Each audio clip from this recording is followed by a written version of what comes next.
It's my treatment day mga warriors. So paingon kita sa hospital karon. Twice a week ang akong schedule which is Tuesday and Friday. Sa wala pa di ay makabalo, I have kidney failure and 7 years na po ako gadialysis. Kauban day na ako diri guys ang akong bunsong anak nga si Churi o kanang video sa amoa ang akong husband. Sa second floor sa ilahang hospital guys na ay restaurant. Dinhi ko gapalit sa akong pagkaon guys while on treatment. Kailangan jud ko mukaon guys kay 4 hours ang akong treatment.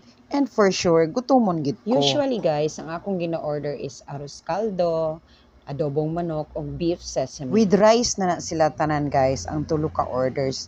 Og mahurot gid na ko na siya for 4 hours.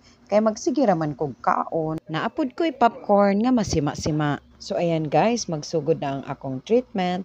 This is the most painful part guys. Kaya tusok ko na og mga needles ang akong arms. Mag-start na dayon og limpyo ang akong dugo. Hemodialysis guys will take 4 hours of treatment. By the way, every treatment session nako ginahatod sundo ra ko sa akong husband. So kung ma-plaster na ko sa akong bangko, ready na for treatment, yahan na din kong biyaan kay naa pa man siya asikasuhon nga among water refilling station. And then, ihan na lang din kong sundoon after sa akong dialysis.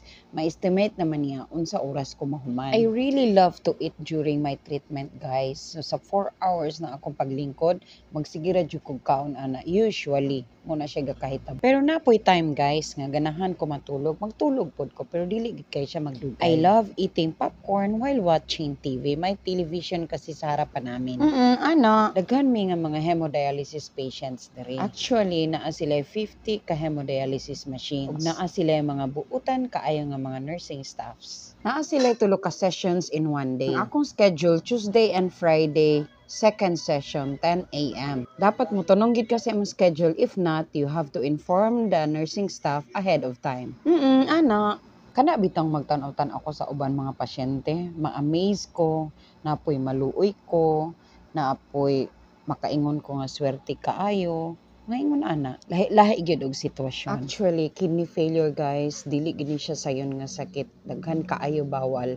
And makaingon gid ko nga naapoy swerte because the family is there to support. And gabantay pod gid sila para sa ilahang pasyente. Ana. Alright, so much for that guys. Nahuman na gid ang atong 4 hours of treatment. Ayan, ginatanggal na sa nurse ang needle. Medyo sakit ni siya pero kaya ra. And I'm happy na successful ang atong treatment. And then it's time for our Eposino injection.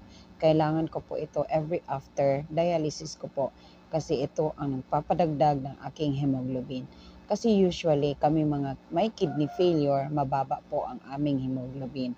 Kaya kailangan namin Eposino injection. Ginapalit namon ning Eposino injection guys. Gawas ni siya sa among ginabayaran nga dialysis.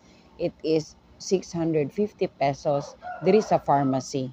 Ayan ang saba ng manok. Pero kung wala bitaw may pangpalit sa Eposino guys, mag-blender lang ko og malunggay, mao na akong ginainom para madagdagan ang akong hemoglobin. Kay dialysis raman ang kaya namong bayaran. By the way, ako lang po ang ga-inject sa akong kaugalingon para makontrol na ako ang sakit. Kay kabalo mo guys, kini ang pinakagamay nga injection pero grabe gyud ka hapdos. Maong after injection, magpahulay gid ko ana kay grabe gyud ka sakit. Ana. And then ready to go home na dayon ko pero mag-rest sa ko kadyot kay lipong pa ko ana nga time. Ana, maong ginaampo gid na ko nga akong treatment unta successful kay para nga paghuman ko og dialysis maayo ang akong pamati kay namong giusahay nga lipong ko dili maayo akong pamati maka wheelchair gid ko paingon sa gawas pero pag okay akong pamati maglakaw lang ko ana. So this time kay nahuman naman akong treatment pahulay sa ko aya ko magawas. So ayan pagawas na ko maglakaw lang ko kay maayo man ang akong pamati. Maghulat na lang ko sa ilang labi para sunduon ko sa akong husband. Alright, na akong sundo guys. Kauban din niya akong anak na siguro sila gipalit. Sunod na sad. See you again. Salamat.